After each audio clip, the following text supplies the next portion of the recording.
do sprint.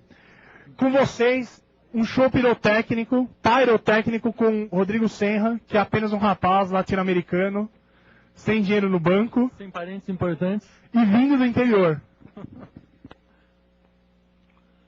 Boa tarde a todos. Eu queria antes só saber que horas... bom dia.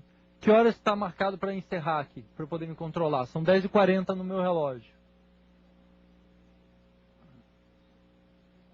São 10h40 no seu relógio? 11h20. Obrigado. Bom... importante, o treinamento de Eagle, né, vai continuar em paralelo na sala de treinamento, saindo à direita. Bom, pessoal, bem-vindos, muito obrigado pela presença de vocês. Antes de eu começar, eu já queria fazer um agradecimento, tá, à organização do PyCon Brasil 2006, especialmente à instituição Interleges, a figura do Jean, do Paulo, todos os outros que colaboraram na organização, as empresas que deram apoio, entre elas a Simples, a NDT, a própria GPR Sistemas. E eu vou começar fazendo uma rápida apresentação. Essa aqui era uma capa que eu fiz manualmente em SVG, só para aprender. Foi o maior erro que eu cometi. Eu perdi um dia inteiro para aprender SVG e fazer o que eu queria. E eu podia ter investido em detalhes. Bom, isso aqui é um pouquinho para quem não me conhece. Quem nunca assistiu uma palestra que eu tenho dado de Python? Podia ter economizado, hein? Bom, mas eu fiz uma palestra nova, então vamos lá. Meu histórico bem breve aqui, para a gente não perder tempo com isso, tá? Então, do ponto de vista acadêmico, eu me graduei na Unicamp, fiz o meu mestrado lá, e agora eu estou como aluno de doutorado na Unicamp. Eu trabalho na GPR Sistemas desde 96, esse ano está completando 10 anos de GPR Sistemas, na área de desenvolvimento de software. E nessa parte de atuação assim mais marcante em termos de movimento open source, software livre, começou mais ou menos em 2001. Vamos fazer Então, de que é que nós vamos falar hoje? Então, qual é o roteiro que eu pensei para essa apresentação? Primeiro, dar uma contextualizada no Python, vou passar bem rápido em cima disso, mas só para a gente poder ver o Python em contexto com outras ferramentas de programação. É muito comum num evento exclusivo de Python a gente ter um público que tem um apreço todo especial pela linguagem, mas eu tenho um recado para dar em relação a isso. Depois, mencionar um pouquinho, indo na linha do que o Érico falou ontem, em termos de innovators, early adopters, early majority, vamos ver aí quem é que está adotando Python e como que isso influencia o futuro da linguagem. Depois eu vou focar um pouco numa parte mais técnica, que seria a gente ver algumas características da linguagem a nível de programação, com recursos que eu acho que podem ser interessantes para o pessoal que está aqui hoje. E no fim, se houver tempo, comentar sobre algumas coisas sobre o futuro da linguagem, ou tecnologias agregadas que são interessantes. E, em última instância, falar um pouquinho do making off de como foi desenvolvida essa apresentação. Bom, interesse relativo por Python, ou seja, como a gente tem um interesse grande por Python, é natural, todo mundo que está aqui, mesmo que seja um iniciante, já tem um interesse por Python, mas como é que o mundo se interessa por Python? Como é que... Então a gente precisa de medidas, não é só no achismo que a gente pode trabalhar. Então, eu vou pegar aqui uma outra apresentação, só um minutinho.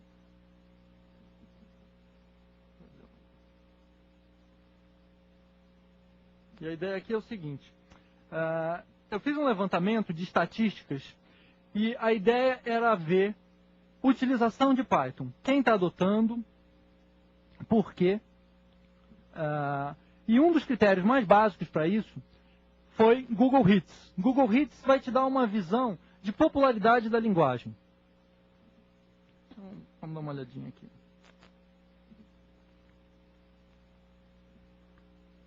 Vamos aumentar um pouquinho isso aqui para ficar mais fácil.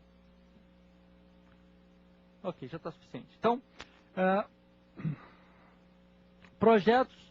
Opa, fiz uma bobagem aqui, peraí.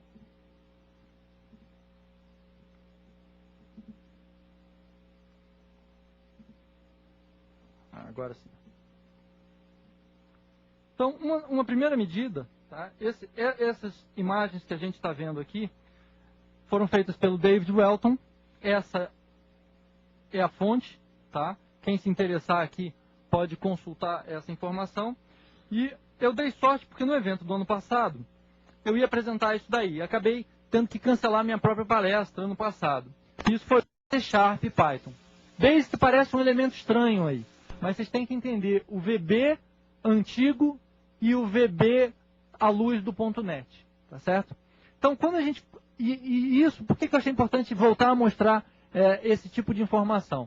Nas rodinhas a gente sempre está discutindo e frequentemente a gente acaba comentando Python versus XYZ e com mais frequência ainda Python versus Java. Só que a gente, se quiser olhar para o futuro, a gente não pode olhar só para o concorrente imediato. A gente tem que olhar para quem é que está em ascensão, tá certo? Então, tem que ampliar essa visão. E, no segundo lugar, a gente não pode pensar só como uma relação de concorrência, mas uma relação de cooperação. E eu vou ilustrar isso um pouquinho mais para frente. Existem outros critérios que são interessantes, além da visibilidade, tá certo? Aqueles hits davam para a gente visibilidade. Agora, este outro critério aqui está dizendo qual é o custo publicitário de uma dessas linguagens de programação. Então, aqui está mostrando que a linguagem que tem maior custo publicitário é C#. E são duas medidas. Um dos valores é o valor mais alto que foi pago e depois o valor médio. E é interessante observar a discrepância entre algumas, a média está próxima do valor máximo, e entre outras linguagens, o valor máximo pago fica bem longe da média. Tá? Isso pode ser um sinal de especulação em cima da tecnologia. Ou seja, alguém está injetando muito dinheiro naquela tecnologia para ela parecer mais importante do que ela é. Mas isso é só um sinal. Bom, aqui a gente vê a evolução desse mesmo critério, dólares por clique. E o interessante é observar que C# apareceu em maior destaque aqui. Enquanto que no outro ano... Bom, no outro ano ele estava também, né? C++, C e C# estava. Essa medida aqui foi bem mais recente, de 2004 em diante. Tá? Acho que teve uma... C teve uma quedinha, se você for comparar em relação aos 2 anos. Então, sim. Só que só essa medida, ela também não diz muito. Às vezes você precisa normalizar essa medida e ver a relação entre o custo, o custo publicitário de uma linguagem normalizado pela visibilidade da linguagem. Então, se a linguagem ela tem uma visibilidade muito alta, o resultado vai ser menor, vai ter um valor menor aqui no final. Se a linguagem tem uma visibilidade muito baixa e um custo muito alto, você vai ter um resultado discrepante aqui. Então isso às vezes é interessante para a gente ver outliers, pontos fora da curva aqui. E aí você observa que C# tipicamente é um ponto fora da curva. Provavelmente porque ele está tendo menos visibilidade e a relação custo-visibilidade, tá certo? Está gerando esse fenômeno aqui. E se mantém essa relação de 2004 para 2005. Então, já uma coisa que eu percebi foi que a evolução de um ano para o outro não foi tão discrepante assim. Depois a gente pode voltar, tem muita coisa para falar, eu não quero perder muito tempo aqui. Aí a gente passa para o próximo cenário. No próximo cenário bom, mas Python está entre as 10, não é nenhuma das 3 de maior visibilidade. Por que eu vou investir nessa que está entre as 10? E aí eu remeto vocês à conversa do Érico ontem, entre você conseguir identificar as fronteiras em ser um innovator, um early adopter ou um majority adopter. E esses nomes aí, apesar de ser uma dúzia de nomes, tá? Não são os únicos, não é uma lista exaustiva, mas ela é muito interessante se você pensar a representatividade de quem está aí, tá certo? Em particular, a gente está vendo ali Google e as mais diversas áreas. Existem alguns clusters que a gente pode identificar, mesmo num número tão pequeno, como distribuições Linux, uma tendência, instalador do Red Hat, já há muito tempo é feito em Python, o Anaconda, distros investindo, além de meramente o instalador, tá, mas se comprometendo cada vez mais com Python, engines de busca, tá certo? E áreas de atuação bem diferentes, como a NASA e a Industrial Light and Magic do George Lucas, ou Disney, ou seja, a área de entretenimento aqui fazendo um investimento também. E outros nomes conhecidos aí também. Muito bem, então, aqui são alguns depoimentos, daqueles todos eu peguei alguns que são mais representativos. Por exemplo, este do Google, ele é relevante porque nós tivemos a participação do Google em massa no Fórum Internacional do Software Livre no início desse ano, e o Peter Norvig não só é uma figura respeitada profissionalmente no mundo corporativo, como no mundo acadêmico, ele também tem um reconhecimento muito grande, principalmente porque uma das referências em inteligência artificial é de autoria dele, e, entre outros. Tá? E aí ele está dando um depoimento da importância de Python dentro do Google. Só que aí eu faço uma observação. Tá? Quando o Greg Stein estava com a gente no encontro PZP em Porto Alegre, ele mencionou que o Google adota 3 tecnologias oficiais para produção, não uma. Ou seja, ele adota Java, C++ e Python. Tá certo? Então, mesmo alguém que se identifica muito com a tecnologia Python, não adotou uma única tecnologia. Então, isso é uma mensagem muito importante. Ou seja, as tecnologias podem e devem cooperar. É pouco provável que uma única tecnologia, muito menos uma única linguagem, resolva os seus problemas e você consiga trabalhar exclusivamente com ela. Então, eu acho que a gente precisa refletir o nosso discurso, que acaba... eu entro nessa crítica também, que às vezes a gente acaba fazendo um discurso muito bairrista, muito voltado à competitividade e menos em explorar o potencial de cooperação entre as tecnologias. A gente precisa repensar isso daí. Aqui é um outro cenário, não estava entre os 12, tá? Vocês estão vendo aqui este robô, que é um dos projetos desenvolvido no Media Lab, tá? E o interessante aqui, que vem reforçar esse comentário que eu fiz, são as 3 tecnologias que estavam sendo adotadas no desenvolvimento desse projeto dentro do MIT. E o que eu achei curioso, em particular, e me fez selecionar isso daí, foi o fato de ter aparecido Python, C e C++ não foi surpresa nenhuma, mas o fato de ter aparecido Python, ao invés de ter aparecido, por exemplo, o Scheme, que é uma linguagem derivada do Lisp, e foi desenvolvida dentro da própria instituição MIT. Então, por que eles escolheram Python, ao invés de algo que já era nativo? E isso eu achei muito interessante, diz muita coisa. Bom, outro exemplo que é bem divertido é o exemplo da Industrial Light and Magic, porque eles adotaram Python já há muito tempo, se eu não me engano, se vocês forem no Pythonology, Histórias de Sucesso, acho que desde 94, tá, já aí nas raízes do Python, eles adotavam Python como uma tecnologia de integração para o pipeline de produção de efeitos especiais e posteriormente todo o fluxo de composição do filme. E a gente está vendo aí uma cena do Star Wars, Ataque dos Clones, tá certo? Ilustrando a ferramenta que eles têm, e numa reportagem, os responsáveis mencionaram aqui que Python e Mel, 2 tecnologias, Mel especificamente para o Maya, são adotadas lá dentro para fazer scripting. Bom, então isso aí foi a parte de contextualização, tá certo?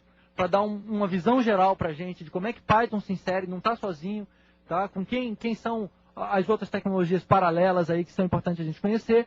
E agora eu vou entrar numa parte aqui mais técnica para a gente esmiuçar alguns detalhes da linguagem. Difícil essa plateia, como o Del mencionou, porque a PyCon, todo mundo que apresenta nunca teve uma plateia que tivesse tanto conhecimento já sobre Python. Então, o que selecionar para apresentar para esse pessoal?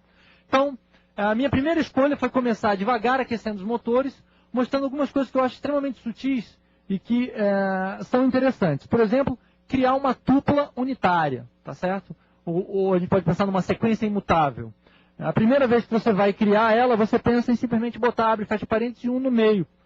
Só que isso daí entra como o parênteses, como um controlador de precedência e não cria uma tupla. Ele gera só o valor. Para você criar uma tupla, você precisa botar essa vírgulazinha aí. Isso é interessante. E tem outras curiosidades que eu não sei se todo mundo aqui sabia. Por exemplo, como fazer a cópia de uma lista e invertendo ela ao mesmo tempo. Então, você usando o operador de slice e fazendo um salto negativo, você tem esse efeito. O argumento que em Python tudo é um objeto. Então, isso aqui está mostrando que um inteiro em Python é um objeto também. Você pode chamar um método em cima do inteiro para fazer uma soma. Só que aí tem a curiosidade, você não pode colocar o ponto imediatamente do lado do número, porque senão o parser vai pensar que são float points, e aí vai dar um erro de sintaxe. Então você tem que dar um espaço e aí colocar o ponto. Essa aqui é uma brincadeira, Hibernate em uma linha. Não estou recomendando que vocês façam isso, tá certo? Só estou mostrando que existem outras sintaxes possíveis de composição de objetos, tá certo? Que podem ser utilizadas, mas precisam ser sempre pensadas com carinho em relação à legibilidade e tratamento de erros. Tá? Um dos problemas que eu percebi, às vezes fazendo mentoring em algumas empresas, é que uma vez que você tem esse recurso de sair fazendo composição de objetos, se perde uma série de erros que podem acontecer em cada uma dessas fases. Se você fatora isso daqui, apesar de gerar mais linhas, te dá mais facilidade de enxertar controle e aumentar a qualidade do teu código. E por último aqui, é uma outra curiosidade, uma obfuscação, podemos dizer assim, que eu usei o operador de tipo para descobrir qual era o tipo desse objeto. O que é retornado aqui é o objeto que representa o tipo. Só que em Python, o objeto que representa o tipo pode ser usado como um construtor de tipos. E o construtor de tipos pode fazer coerção de tipos. Então, eu peguei um objeto string, peguei o objeto tipo string e pedi para ele fazer coerção em cima de um inteiro e aí ele me devolve a string 51. Seria equivalente a fazer str51 de uma forma bizantina. Bom, então agora a gente entra aqui no dicionário paraofediglotas, tá certo? Está um pouco escuro, mas o que vocês estão vendo aqui é uma cena do Harry Potter, se eu não me engano, acho que um primeiro filme. E isso é relevante porque esta cobra que está aí é uma Python desenvolvida por Industrial Light and Magic, que já adotava Python quando isso foi feito, tá certo? Então, uma coisa recursiva aí. Então, o que eu achei interessante para selecionar e falar no pouco tempo que a gente tem? Ou seja, nos últimos 22 minutos de apresentação. Então, eu selecionei alguns itens, que são itens que todo mundo já esbarrou neles, mas acabou não utilizando eles para fazer um projeto, ou se usou pouco, ou com certa segurança, eu inclusive. Então, eu falei, isso talvez seja alguma coisa para a gente explorar. Tinha também metaclasses aí, só que eu acabei tirando ontem, por duas razões. Uma, eu não tive tempo de remontar metaclasse do jeito que eu queria, enxertando outras coisas que eu botei, então eu tirei fora. Outra razão é que o Pedro Werneck está na plateia, aí eu fiquei com medo e achei melhor deixar isso para ele apresentar ano que vem algo só sobre isso. Bom, então vamos começar a iteradores. Por que iteradores são interessantes? A gente já ouviu falar bastante de iteradores nessas palestras que a gente está tendo aqui, mas um uso bem prático que eu achei é este aqui, tá certo? Você fala, interessante, eu estou economizando digitação. Eu escrevo muito menos se eu usar essa sintaxe ou essa. Bom, isso não é o mais importante. O mais importante aqui está num compromisso que você decide. Obrigado. O compromisso é o seguinte, se eu faço o primeiro tipo de chamada, eu estou privilegiando o desempenho. Eu estou alocando memória, lendo o arquivo inteiro para a memória e depois navegando em cada linha na memória. Pode ser útil fazer isso daí se eu quiser desempenho, mas eu tenho que garantir que o arquivo inteiro cabe na memória. E que se eu levar ele todo para a memória de uma vez, eu não estou prejudicando ninguém. E embaixo, o objeto arquivo está me criando um iterador. Então eu tenho o F representando o produtor de dados e o loop for representando o consumidor de dados. E como foi dito, cada passo do loop, cada iteração do loop vai consumir uma linha do arquivo, mas ele não vai ser levado necessariamente todo para a memória de uma vez. Então isso é importante, tá certo? Carga sob demanda. A sequência de Fibonacci. Bom, por que a sequência de Fibonacci está aí? Primeiro porque tinha na pesquisa que eu fiz, eu achei um artigo interessante falando sobre a sequência de Fibonacci, e ela tipicamente é abordada nos cursos que programação, geralmente quando você vai falar de recursão a primeira vez, sempre menciona um Fibonacci. O interessante é que a solução recursiva para Fibonacci é péssima, tá certo? Então, eles dão esse exemplo justamente para depois servir de contra-exemplo e mostrar uma solução eficiente. Agora, eu achei Fibonacci interessante de abordar aqui, inspirado pela palestra do Etienne ontem, porque ele faz um vínculo com a gente para a parte de artes, tá certo? E ciências. E eu achei que a gente poderia explorar isso daí. Então, eu vou fazer uma pausa para a gente ter um momento código de Da Vinci na apresentação. Então, eu selecionei alguma parte teórica aqui para a gente só ver coisas que nem sempre se fala quando se fala em Fibonacci na faculdade. Tudo que você queria saber e sua mãe não lhe contou. Então, basicamente, esse aqui nós vamos chegar um pouquinho mais na frente. A sequência de Fibonacci Tá certo? Vamos ver como que eu começo isso daqui. Vamos começar por aqui. A sequência de Fibonacci é essa daqui, que está aqui embaixo, tá? E ela tem uma regra de formulação muito simples, que é o próximo número é a soma dos dois números anteriores.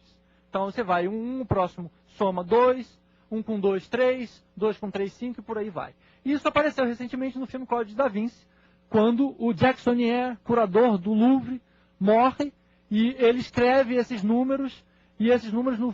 Tem alguém aqui que não assistiu o filme? Ih, eu vou ter que parar de falar sobre isso então. Bom, basta dizer que a sequência de Fibonacci aparece ali, tá certo? Num dado momento. E, porque eu não quero estragar, o filme é interessante. E tem várias coisas associadas à sequência de Fibonacci, principalmente porque ela está intimamente vinculada à razão áurea, tá certo? Que vocês talvez tenham ouvido falar bem antes da faculdade, ainda no colegial, quando você estuda geometria. Você acaba encontrando essa relação pegando os números da sequência de Fibonacci e dividindo um pelo outro. Essa divisão vai dar uma aproximação para um determinado número em particular, que é o φ, que é 1.61809, e aí vai. Esse número tem várias propriedades interessantes. Agora, o mais curioso é que a sequência de Fibonacci e a razão áurea aparecem na natureza. Por exemplo, essa espiral de um caramujo, que é o Nautilus, e tem tudo a ver, porque é o símbolo do gerenciador de arquivos do GNOME, tá certo? Para o qual o Sidney da Silva apresentou, no início desse ano, uma integração com Plone, via WebDAV. E é fácil de você ver essa relação através desses diagramas. O que está sendo construído aqui é uma série de quadrados, cada um deles de lado igual ao número da sequência de Fibonacci. 1 com 1 dá um quadrado 2, 2 com 1 dá um quadrado 3, 3 com 2 dá um quadrado 5, e por aí vai. E montando quadrados dessa forma, se você pegar e criar um arco de circunferência, seguindo uma regra bem definida, você acaba montando a espiral, que é a mesma apresentada em várias formas da natureza. Nas conchas, no Nautilus, por exemplo, na cauda deste camaleão. E em outras áreas bem inesperadas. Infelizmente essa imagem aqui está ruim, mas isso aqui na verdade era uma árvore genealógica, digamos assim, de abelhas, em que você aparecia o pai e a mãe das abelhinhas, só que a reprodução do zangão é diferente. O zangão não tem pai, só tem mãe. Tá certo? Tem umas pessoas que... Bom, vou pular isso aí. E outra situação aqui é onde acontecem separação em nós de vegetais. Então a gente está vendo que a primeira bifurcação acontece aqui, depois nesse nível a gente tem 2 bifurcações, depois 3 bifurcações e por aí vai. Não tem muito tempo para a gente explorar isso. Isso era só para motivar a parte mais técnica, que é, então Fibonacci tem outra utilidade. Então, isso aqui é uma forma de eu gerar a sequência de Fibonacci usando o protocolo de iterador.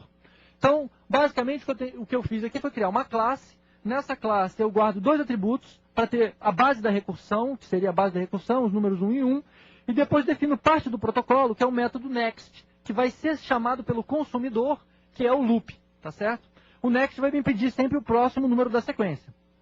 Então aqui é calculado o próximo número da sequência, e eu estou ilustrando aqui outra característica do Python, que é a atribuição múltipla numa linha, e eu fazendo a quebra de tuplas. Então é como se eu tivesse uma tupla receptora, uma tupla fornecedora, ele faz a quebra, e o 1 vai para esse, e o 1 vai para esse. A mesma coisa acontece aqui embaixo.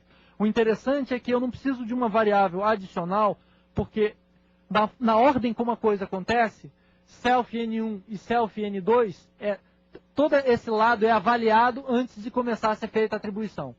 Então isso evita que você cometa às vezes um erro em fazer a soma antes ou depois e ficar com o valor de n2 incorreto.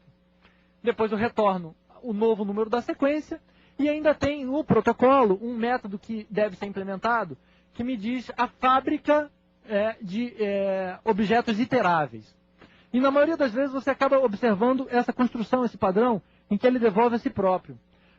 Aí você fala, bom, se ele devolve a si próprio, para que eu preciso disso? Às vezes você poderia ter um container iterador que te fornecesse múltiplas iterações simultâneas sobre o mesmo container. Nesse caso, você conseguiria implementar, alterando esse método, para em vez de devolver o próprio, devolver um segundo objeto que saberia navegar dentro do container. Parece muito complicado e, de fato, dá para simplificar. A gente vai ver no próximo slide. Uma forma de usar isso está ilustrada aqui embaixo, que é o instanciar, tá certo? O iterador, e depois consumir ele dentro desse loop. E eu tomei o cuidado aqui de colocar um limitante, porque eu estou gerando infinitamente. E no loop, eu não tenho um critério de parada. Dentro da minha produção, eu não tenho um critério de parada. Se eu não botar esse if aqui com break, isso vai ad infinito. E aí, tem uma outra forma da gente escrever aquele protocolo de iterador, usando geradores. Então, na verdade, os geradores nada mais são do que entidades que geram iteradores com um açúcar sintático aí. Ou seja, uma sintaxe mais simples. Você vê que eu me livrei de ter que definir aqueles partes do protocolo, iter, next, tá? Inicialização, criei tudo dentro de como se eu tivesse uma mera função. Tá? Com a diferença que, em vez de eu dar um return, eu estou dando um yield. A diferença aqui é o seguinte, eu tenho aquele modelo com essa sintaxe. Então, na hora que eu dou um yield, o loop que está aqui dentro é congelado. O estado das variáveis aqui é congelado. E quando eu voltar pelo método next, eu volto no ponto em que eu dei o último yield. Então, isso é muito interessante. Aquele modelo, uma sintaxe mais enxuta. E aqui está uma outra forma de eu consumir, de eu utilizar o Fibonacci, porque o meu objetivo agora é verificar se de fato, quando eu divido um número de Fibonacci pelo outro, eu estou me aproximando de Φ, o número da razão áurea. Então, o que eu fiz? Eu gerei um segundo iterador, que é esse pares, tá certo? Na forma de um generator, na forma de um gerador, em que ele cria um dentro dele, tá certo?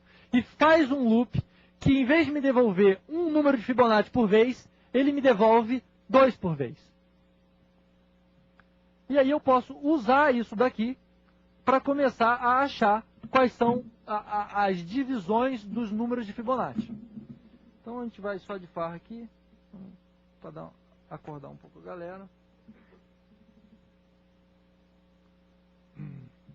Vamos disparar um prompt do Python. Vamos jogar a galera aqui dentro e fazer 30 interações aqui. Ups. Ah, claro. O que acontece é que eu não defini o resto da galera. Então, vamos definir pelo menos um dos meus geradores. Vamos ver se eu consegui pegar aqui. Ok. Tem um gerador de Fibonacci. Vamos testar se ele está pegando legal. Escrevi errado. Mas alguém na plateia já tinha pegado. Dou um next. Estou recebendo os números. Bacana, está funcionando. Agora eu vou usar um módulo IterTools, que é um módulo do Python específico para trabalhar. Tem uma coisa chata que eu não desabilitei ainda o clique do mouse para funcionar como next. Aconteceu aqui. Faltou o pares. Vamos pegar o pares. Isso que eu estou ilustrando aqui, eu resolvi fazer dessa forma para mostrar uma das vantagens do Python no ciclo de desenvolvimento, que você, enquanto está trabalhando, você pode ir e voltar do que seria o teu editor de texto para um ambiente interativo. E tem uma outra coisa fundamental que eu tenho que copiar aqui, como o Oswaldo estava mencionando antes, a divisão, por enquanto, no Python é inteira, por default. Eu fazendo isso, eu torno ela, por default, real. E agora eu uso o módulo de iteradores para navegar na sequência de uma forma limitada. Tum. Então, o que eu fiz basicamente foi criar um string comprehension que ia navegar, tá, em cima do meu gerador de pares de Fibonacci. Só que eu usei o isSlice para fatiar um gerador infinito no limite de 30. E pedi para ele me imprimir a lista com todas as razões que foram calculadas. Começou com 1, que era 1 sobre 1, depois 2, 2 sobre 1, depois 3 sobre 2, 1,5, e aí a coisa vai e a gente começa a observar ela estabilizando.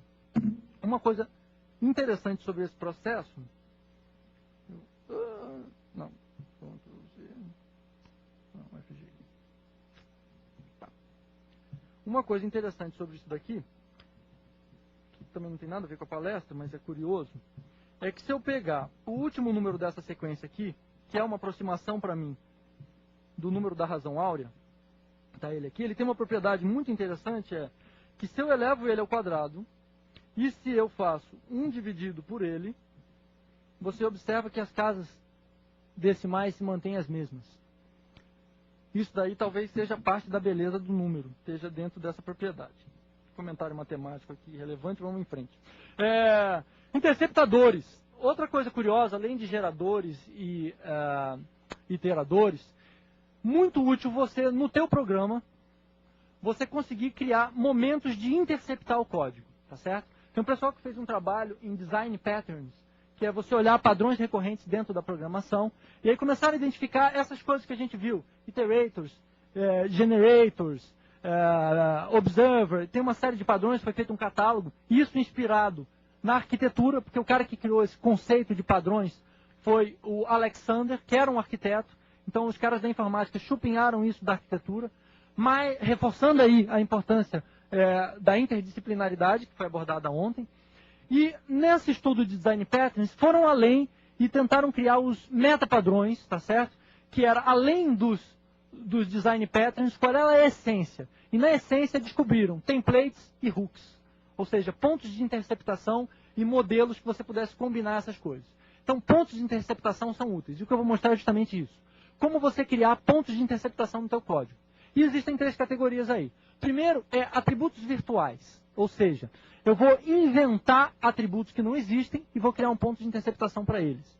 Depois atributos que existem de fato, mas eu quero interceptar o acesso a eles. E em último caso, eu tenho uma granularidade melhor e eu poder interceptar um atributo específico que já existe. Como é que isso é feito? Nesse primeiro exemplo, eu estou definindo um método especial getAttr numa classe A, new style, então o Oswaldo aqui não vai descer a havaiana de pau em cima de mim. E o que acontece eu tenho um atributo real criado, que é o y. Tanto é que na hora que eu instancio um objeto dessa classe, se eu consulto aqui x é um atributo da classe, ele não encontra na instância, mas encontra na classe e me devolve. Depois eu peço y. Y ele encontra na instância e me devolve. Esse segundo é mais eficiente que o primeiro. E depois eu peço K e J. Só que K e J eu não defini na inicialização nem da instância, nem da classe. Mas eu usei o interceptador para dizer que ele era um atributo virtual. Se pedir, finge que está lá com valor -1. E Z a mesma coisa, tá certo? Bom, só que e se os atributos existem e eu queria ter uma forma de interceptá-los antes de efetivamente jogar o valor lá dentro? Então, nesse caso, o que a gente tem é o getAttribute, só de new style classes. E aí você precisa tomar um cuidado com a recursão infinita.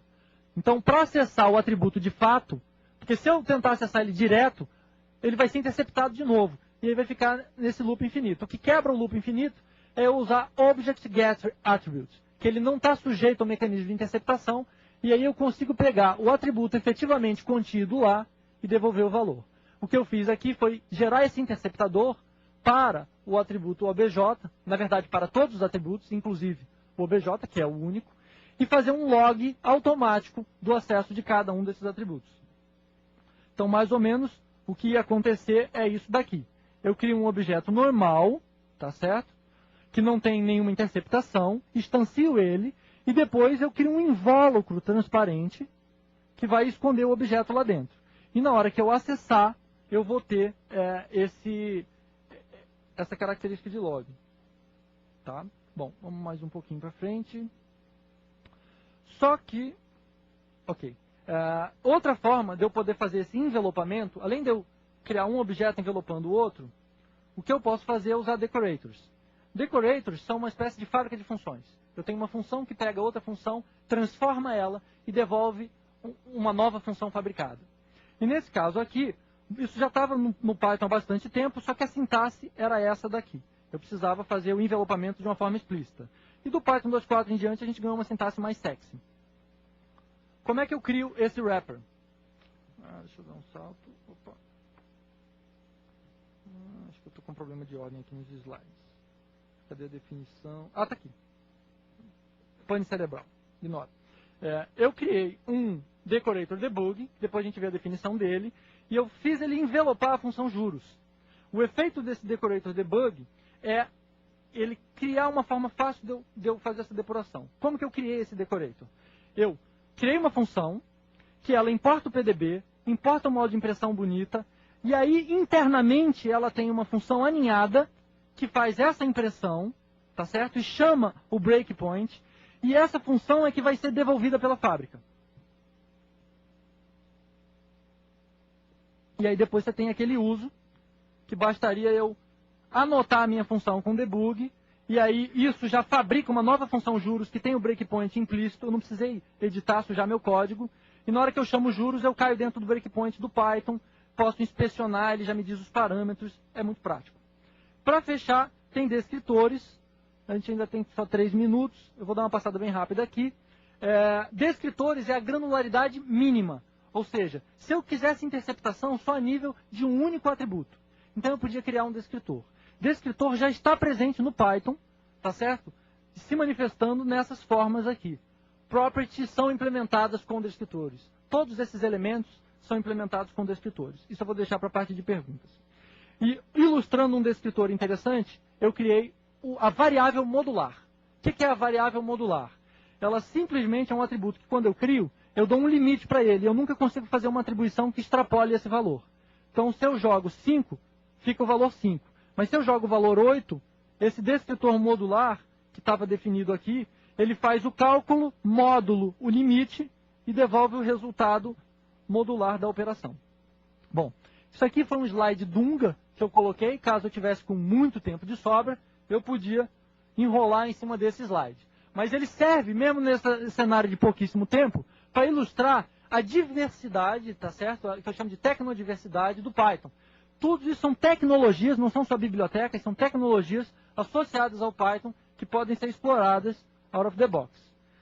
Bom, temos aqui hora de uma relâmpago. Então eu tenho 2 minutos. Não, cansa. Alt 3, vamos sair fora desse cara. Estou no lugar certo. Isso aqui é um software de visualização de imagens médicas, escrito parte em Python, parte em C, tá certo? Criado por uma disciplina da Unicamp, e que o que eu vou fazer para vocês é pegar uma imagem de um tomógrafo, tá certo? Fiz um pré-processamento nele, fazendo interpolações, e serviria para o médico começar a analisar, fatia a fatia, como é que foi o resultado desse processo. Então a gente está vendo aí a mandíbula inferior, a mandíbula superior. Eu estou pegando cada uma das fatias que foram geradas pelo tomógrafo, que é um cubo 3D de números, e estou mostrando aí. E aí, se o médico quiser brincar, ele pode ir e voltar. Isso foi o trabalho de um pouco mais que 2 finais de semana, graças ao fato de eu integrar fácil o Python com C. Outras coisas que eu posso fazer em cima desse cara aqui, eu tenho uma visão 3D dele, pedindo para, usando técnicas aí até de computação gráfica, mas a gente chama isso de visualização de imagens médicas, renderizar esse cara em 3D e mostrar ele em 3 dimensões. E aí a gente está vendo aqui o crânio e tal. Está com uma qualidade baixa aqui, tá certo? Porque não foram aplicadas técnicas de sombreamento e uma série de coisas de anti-aliasing que existem, mas era só para ilustrar que numa disciplina, fazendo isso como aluno, você pode extrapolar uma série de fronteiras se você tem uma ferramenta que te permite ir além. Finalizando, então, por trás das câmeras, o que eu utilizei para a apresentação foi um software feito em Python, que é o Leo, um editor de outline, que ele me permite que eu tenha nós, e navegando por esses nós, eu tenho texto associado. No texto associado que vocês estão vendo aí, é o conteúdo do meu slide. Aí o que eu faço é simplesmente ir para o diretório em que esses slides estão. Eu já criei um script aqui chamado doit,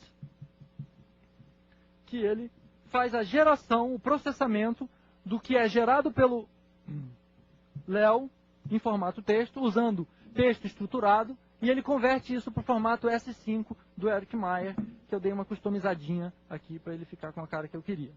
Bom, para o futuro, deem uma olhada em PyPy, IronPython, a Sprint Need for Speed, que teve resultados interessantíssimos durante a última PyCon, e o projeto Google Summer of Code, que não é novidade, mas esse ano nós vamos ter 2 brasileiros atuando, até onde eu saiba. Ano passado a gente já teve um, foi o Adriano que está presente com a gente. Esse ano temos 2, eu acho que é o Luciano Ramalho e o Newton Volpato, lá da Unicamp. Então o Brasil está tendo uma presença muito relevante nisso daí. Referências, Tem várias na web, tá certo? As principais estão em vermelho. Oi? Dornelles também, alguém falou aí? Dornelles também tá, não estava sabendo. Parabéns, Dornelles. Então, mais marcante ainda a presença do Brasil na jogada. Fechando a apresentação, o que a gente pode levar daqui é o seguinte: Python é uma linguagem de alto nível, tá? Ela é madura, está há 15 anos na praça. Ela é moderna, ela não parou no tempo, ela está agregando novas funcionalidades. Alta produtividade a baixo custo, tá? Existe uma comunidade ativa, não preciso nem falar disso, e fartura de documentação. Eu agradeço a presença de vocês, me coloco à disposição para alguma pergunta, caso haja. Vamos lá, perguntas? Temos uma aqui. Bom, eu vou desligar aqui o projetor para poder entrar a parte de vídeo e filmar o pessoal que está perguntando. E aí vai entrar o sinal de vídeo lá em cima. Beleza? Minha dúvida é em relação a, igual você falou, produtividade. Eu venho do .NET, então tem o Visual Studio, que é aquela maravilha de produtividade. Queria saber se no Python tem ferramenta parecida e, de preferência, open source. Você tem, essa é uma questão recorrente dentro da lista de Python, do Python Brasil, um tema que aparece todo o tempo. A ênfase do Python não é em te dar um ambiente. O Python ele é uma linguagem, ele é uma ferramenta a nível de linguagem. Surgiram uma série de ferramentas associadas ao Python, então existem diversos ambientes. A grande vantagem dele é que ele não impõe para você um ambiente. Então, se você está acostumado a trabalhar com ambientes, se você gosta, você pode procurar. Existem ambientes comerciais e open source, tá certo? E não comerciais. Existem adaptações para ambientes tradicionais que você pode trabalhar, tá? Então, quem trabalhava com Emacs pode customizar o Emacs para trabalhar com isso. Quem trabalhava com VI pode customizar o VI para trabalhar com isso. Se você quer um ambiente fechadinho, o Luciano Ramalho é um exemplo, um cara que investiu no WingDE, que é um proprietário que vai na filosofia do Visual Studio, que você está familiarizado, só que existe um custo associado, tá certo? Existem outros, como Blackadder, o próprio Komodo da ActiveState. Existe uma infinidade, variando muito a escala, o escopo, a abrangência, a qualidade.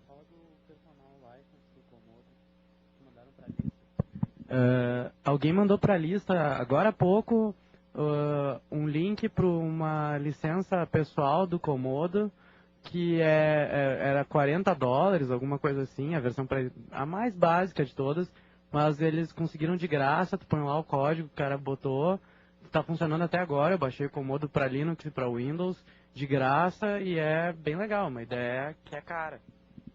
O importante, só a mensagem que tem que ficar é o seguinte: o Python ele não te força a usar uma ferramenta, tá certo? E você não precisa ter uma ferramenta, porque mesmo usando qualquer editor de texto, tá certo? Console interativo, você consegue trabalhar em Python. Então esse é um diferencial muito grande, porque tem tecnologias que sem o ambiente você não consegue ficar produtivo. E isso se torna uma limitação em vez de uma vantagem. Próxima pergunta.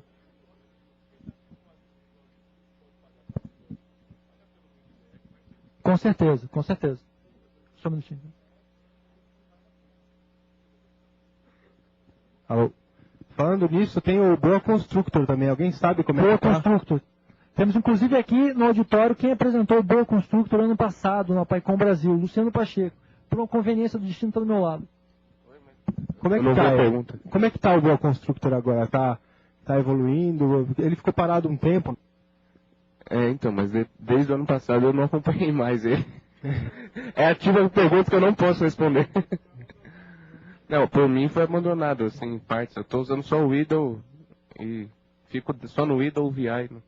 Tá. Mas a minha pergunta, na verdade... A última vez que eu vi, ele estava indo na linha do Delphi, agregando uma série de funcionalidades. Eu, particularmente, não investiguei, porque eu não gosto dessa filosofia de uma ferramenta que agrega muita funcionalidade e você acaba se perdendo dentro dela. Mas, circulando nos corredores, alguém vai responder isso para você, com certeza. Tá, mas a minha pergunta mesmo, fazer o papel de chato de novo, eu queria ver um pouquinho mais dos descriptors que você passou.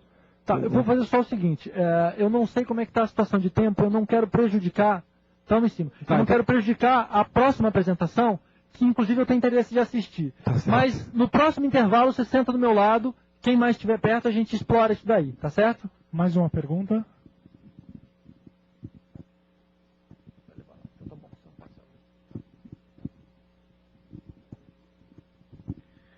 Rodrigo. Bom dia, Marcelo do Serpro. Bom dia, Marcelo. Eu queria que você falasse rapidamente como você vê o Python usado com CGI, né? E eu usar um outro mecanismo de acesso, né? Outro mecanismo de ligação com o Apache, por exemplo. A questão de performance, né? Eu falo porque nós no Serpro, na superintendência de rede, nós usamos muito CGI. Okay. A gente fez alguns testes com alguns mods aí e a gente não gostou muito. Tá? Então eu queria que você falasse rapidamente. Tá. A minha abordagem pessoal para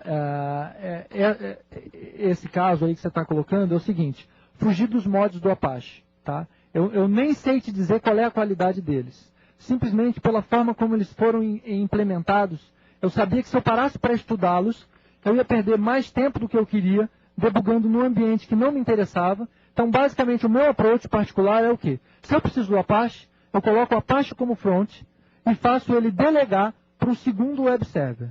Se esse segundo web server puder ser super leve, então eu escolho um dos N web servers escritos em Python mesmo, como, por exemplo, SharePy, ou esses frameworks novos que estão surgindo, que usam, sei lá, Carrigel, Simple HTTP Server. Você tem um espectro muito amplo aí de servidores HTTP, até o Twisted, tá? A gente usou Twisted várias vezes.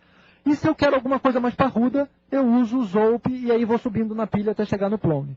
Porque se eu precisar fazer uma depuração do que está acontecendo na fronteira do Python, eu estou num ambiente muito mais amigável, que eu consigo trabalhar até sem ter o Apache na frente. Se eu precisar de escalabilidade, o Apache estando na frente, eu faço ele redirecionar isso usando mod proxy, mod rewrite e boa. E eu não preciso me estressar. Agora, usar CGI é que não tem mais condição. Porque ele tem problemas intrínsecos de modelamento em relação à escalabilidade. E aí, no final, se você precisa de escalabilidade, por estar usando Apache, se não precisasse de escalabilidade, você podia se virar só com Python puro, mas você usa Apache, você precisa de escalabilidade. Então, você precisa de escalabilidade, CGI não serve. Então, aí já parte para outra coisa. Respondi? Beleza.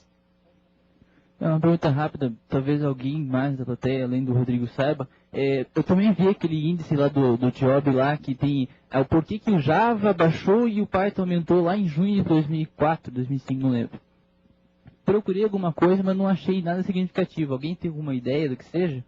Existe um rumor que foi a palestra do Oswaldo matando o Java, mostrando o Python.